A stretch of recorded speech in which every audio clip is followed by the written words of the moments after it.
les résultats et toute l'actualité du sport, chaque lundi dans votre émission Matinalement.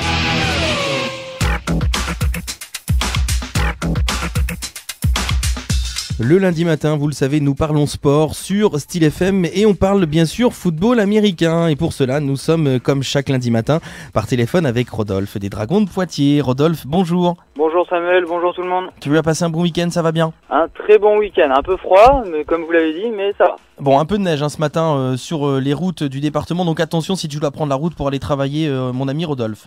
Il n'y a pas de problème. Alors on commence cette chronique, on va parler des résultats du Divisional Round concernant les playoffs de la NFL.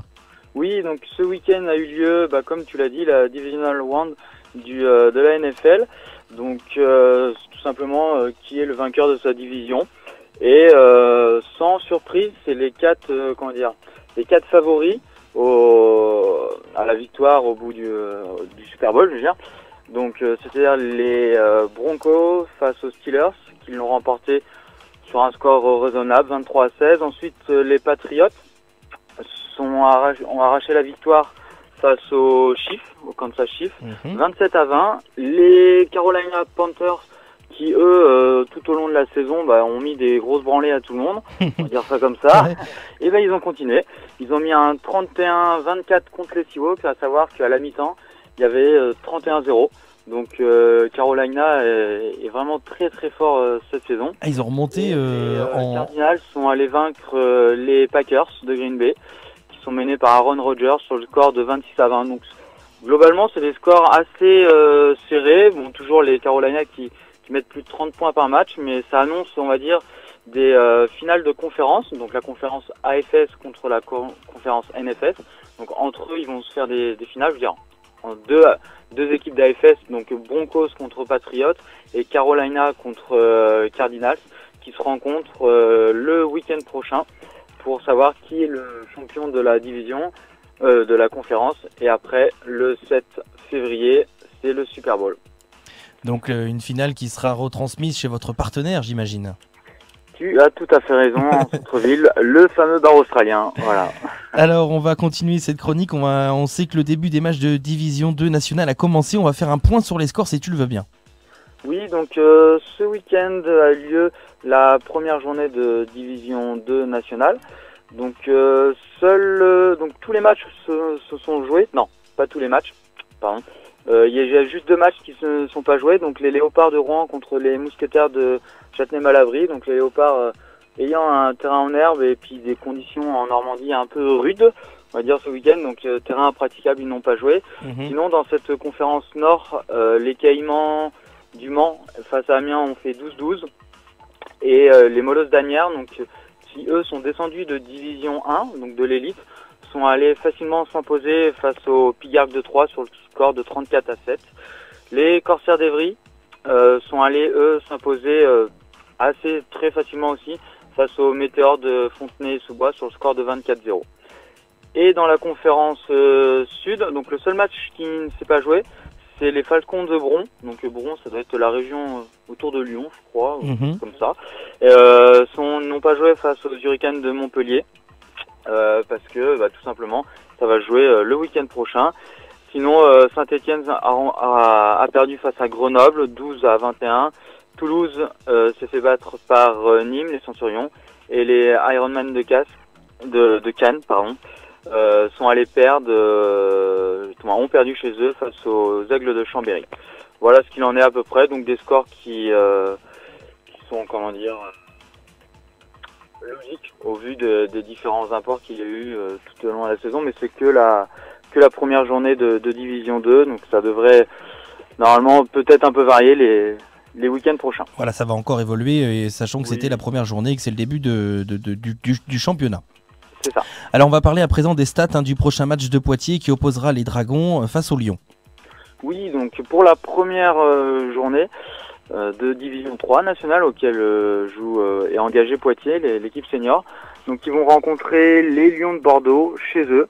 À savoir que l'année précédente, la première journée a également opposé les Lions de Bordeaux face... non, pas la... n'importe quoi. C'était la deuxième journée, ils sont très vite rencontrés. Donc la saison dernière, Bordeaux s'est imposé à 3 reprises face à Poitiers, sur des scores très serrés. La première, il y avait 2 points de différence. La deuxième rencontre, 1 point de différence. Et lors du premier tour de play-off, il y a eu 3 points de différence, ou quelque chose, voilà. Pas plus de 3 points ont opposé ces deux équipes. Donc ça veut dire que le prochain match là qu'ils vont jouer, les deux équipes, va être très engagé. Si on regarde juste les stats, bien évidemment. Après, il faut savoir que Poitiers a perdu pas mal de joueurs. Sébastien a essayé comme à son habitude, de refaire un groupe très solide. Donc j'espère qu'ils vont réussir à faire face à Bordeaux, qui eux ont augmenté leur effectif encore. Là, il y aura 54 joueurs dans l'effectif senior face à Poitiers, qui devrait sûrement emmener à Bordeaux pas plus de 30 joueurs. Et la petite particularité, ça va être que Poitiers va affronter un ancien dragon, voilà, Xavier Léocadi, qui a débuté chez les Dragons pendant 2-3 années. Ensuite a fait un petit tour chez les kangourous de Pessac, qui d'ailleurs l'équipe A a fait forfait au meilleur niveau français, donc en élite. Ils ont annoncé leur forfait ce week-end, donc c'est une très grosse nouvelle. Une équipe d'élite a fait forfait, voilà, donc pour différents problèmes effectifs, financiers aussi. D'accord. Donc et puis Bordeaux s'est imposé face aux kangourous de Pessac, donc avec l'équipe élite. Donc Bordeaux va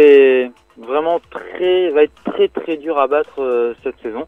Donc j'espère que Poitiers va essayer de faire son maximum pour essayer d'accrocher le match nul ou une petite victoire à l'arracher. On y croit en tous les cas, quoi qu'il en soit, en la victoire des Dragons donc face au Lion de Bordeaux. Oui. Tu nous rappelles la date ? Le samedi 23 janvier à 19h ou 20h à Bordeaux. D'accord, donc on pourra suivre, j'imagine, le match sur votre compte Facebook en direct, voilà. Hein ? Exactement. Sur votre page Facebook, donc Stade Poitevin football américain. Voilà, c'est ça. Alors enfin, pour conclure, tu vas nous présenter le Game Guide. Alors tu vas nous expliquer un petit peu de quoi il s'agit. Alors le Game Guide, comme son nom l'indique, c'est un petit dépliant de match auquel le staff a réalisé a eu l'idée l'année dernière de réaliser un petit Game Guide. Pourquoi ? Parce que tout simplement les supporters, souvent quand ils venaient, ils ne comprenaient pas forcément le football américain, ou ils venaient découvrir le club, le sport. Donc à l'initiative du staff, et nous avons créé avec un infographiste, donc c'est surtout été lui qui a été à la manœuvre. Je ne citerai pas son nom, mais vous allez bien le voir sur la plaquette. Il nous a réalisé un beau dépliant avec en première page un petit descriptif du club, des différents créneaux d'entraînement, la petite histoire du club, et ensuite ce qui est vraiment intéressant à regarder, c'est surtout la bande dessinée qu'il a réalisée, qui explique le football américain, pas de façon humoristique, mais sous forme de comics. Voilà, donc vous verrez des petits prototypes comics de joueurs de football américain qui expliquent le principe de jeu, donc ce qui est très très bien pour des supporters souvent qui viennent juste découvrir et qui ne comprennent pas grand chose aux règles. Donc ça permet de suivre mieux le match et de prendre plus de plaisir. Il y a également aussi un petit encart de notre partenaire, le bar australien, qui permet d'avoir, sous présentation de ce Game Guide, des avantages au bar, sur les boissons, et nos différents partenaires qui sont cités, dont le dernier, le fast-food, qui fait des bons sandwichs comme on veut, et dit les différents calendriers, les différentes dates du calendrier.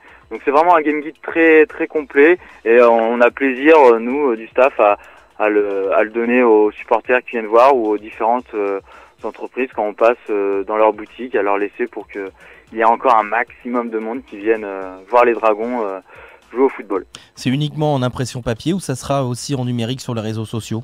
Alors dans un premier temps, ça sera en impression papier jusqu'à la sortie de la première version, donc la première publication, donc le 31 janvier.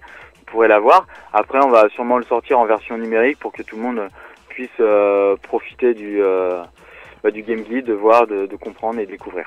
Merci Rodolphe. Merci beaucoup Samuel. Et rendez-vous donc lundi prochain pour une nouvelle chronique concernant le football américain, les Dragons de Poitiers.